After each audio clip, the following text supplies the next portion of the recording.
Hola, Dios les bendiga y gracias por acompañarnos el día de hoy a través de estos medios. Para nosotros es un placer saludarlos y muchas gracias también a los que se suscribieron a nuestro canal, los que se suscribieron a nuestra página de Facebook y los que han visitado nuestra página de internet. Muchas gracias. El día de hoy me gustaría platicar un poquito con ustedes acerca de una reflexión que es muy conocida por muchos de nosotros, los que ya tenemos tiempo en el cristianismo, y es del hijo pródigo. Así que por favor, si tú no conoces esta parábola, quédate con nosotros, y si ya la conoces, quédate con nosotros de igual manera para poder repasarla. Dios te bendiga.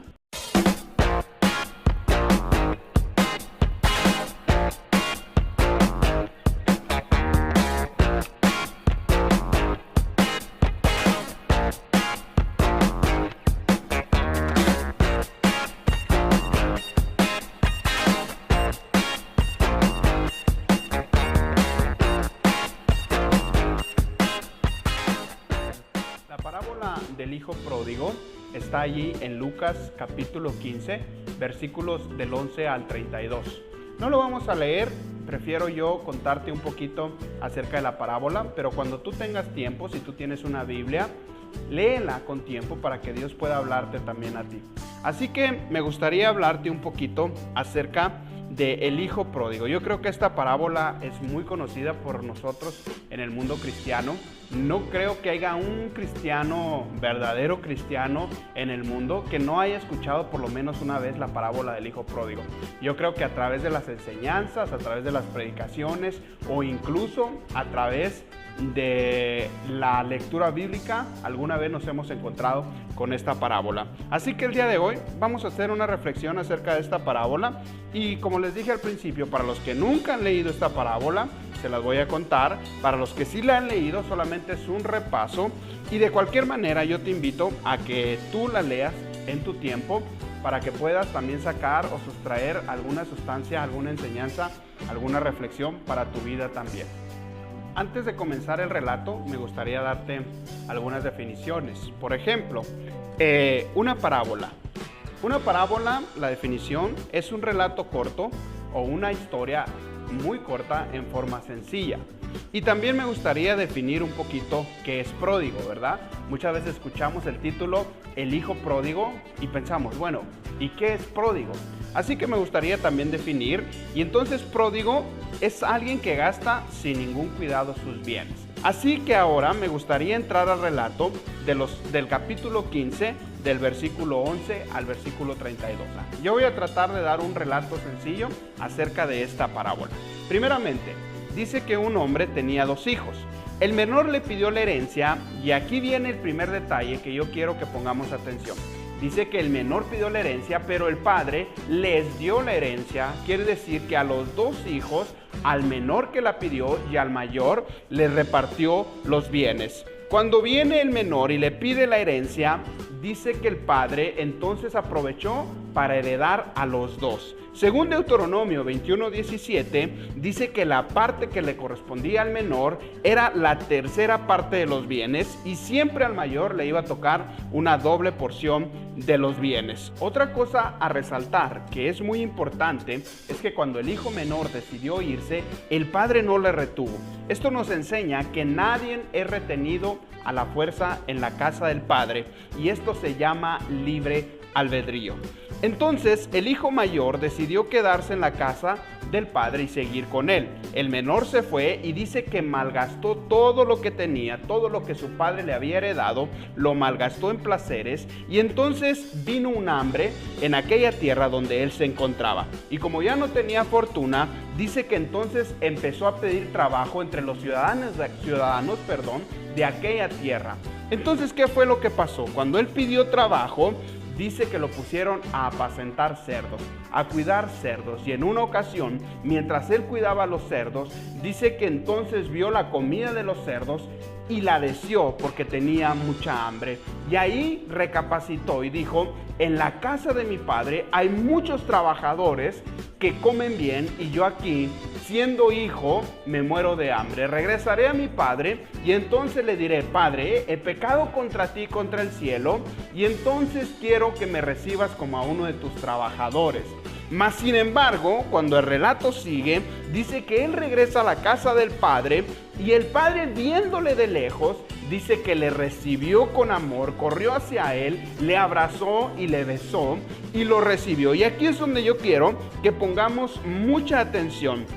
El hijo arrepentido volvía a casa y el padre le recibía, no como jornalero, no como un trabajador, sino como lo que era, hijo. Entonces, estas son las cosas que le puso. Y aquí es donde quiero que empezamos a desglosar esto y empecemos a ver algunos detalles muy importantes que yo quiero compartir con ustedes el día de hoy.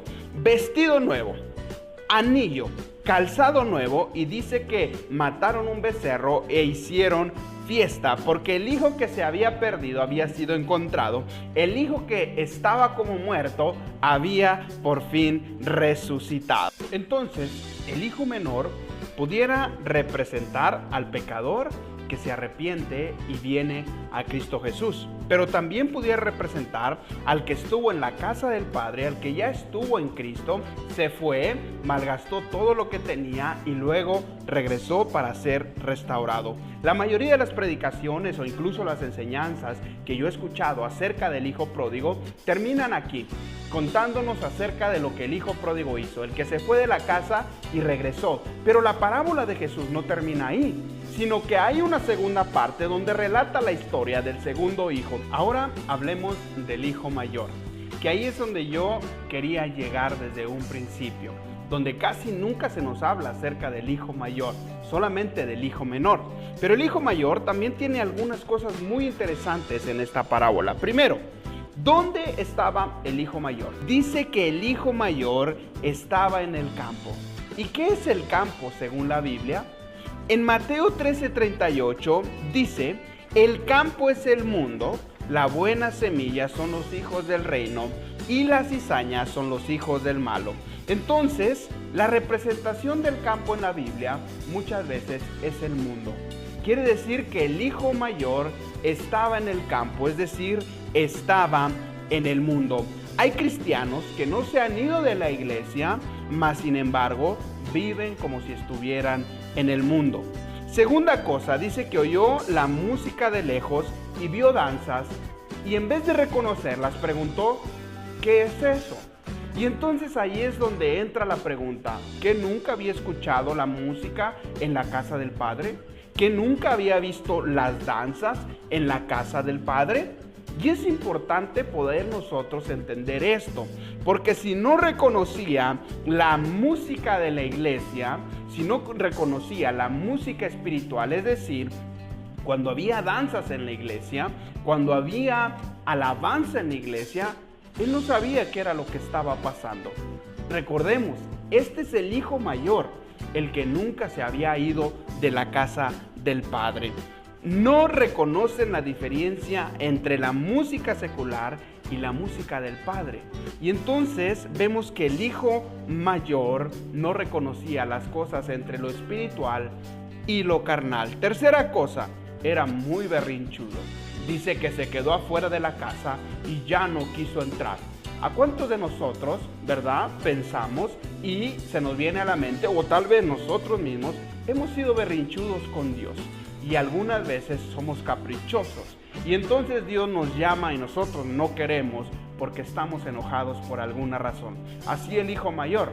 Dice que el padre salió hasta afuera y le dijo, por favor, entra a la casa. Y él estaba berrinchudo y no quiso entrar como si fuera un niño aún. Y eso que era el hermano mayor. Ahora, nunca había comido un becerro. Imagínese usted. Nunca había participado del pacto de Cristo, nunca había participado. Imagínense un cristiano que va a la iglesia, que escucha la palabra, pero nunca participa de la palabra. Que escucha las predicaciones, que se la vive tal vez en la iglesia, porque nunca se ha ido al mundo realmente. Más sin embargo, aunque él no está en el mundo ya hace mucho tiempo que está en él. Este hijo mayor pudiera ser de los que han nacido en el Evangelio, de aquellos cristianos que nunca han estado en el mundo, que nacieron en una cuna cristiana y que estuvieron toda su vida en la iglesia, pero el problema es que como toda su vida han estado en la iglesia, ellos desean el mundo. desean irse para el mundo. Están en la iglesia, pero deseando haberse ido al mundo. Y aquí es donde quiero terminar. Aquí es donde lanzo la pregunta, donde entramos a nuestra parte de reflexión. Y la pregunta es, ¿quién era el hijo pródigo en realidad?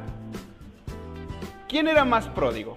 ¿El que regresó porque se había ido y malgastó todo lo que tenía, pero sin embargo regresó a la casa del Padre? ¿O aquel que nunca se había ido físicamente, pero su mente ya estaba en el mundo? ¿Quién era el que malgastó más su fortuna? ¿Aquel que estaba en la casa del Padre, se fue y gastó todo en el mundo, pero sin embargo regresó arrepentido?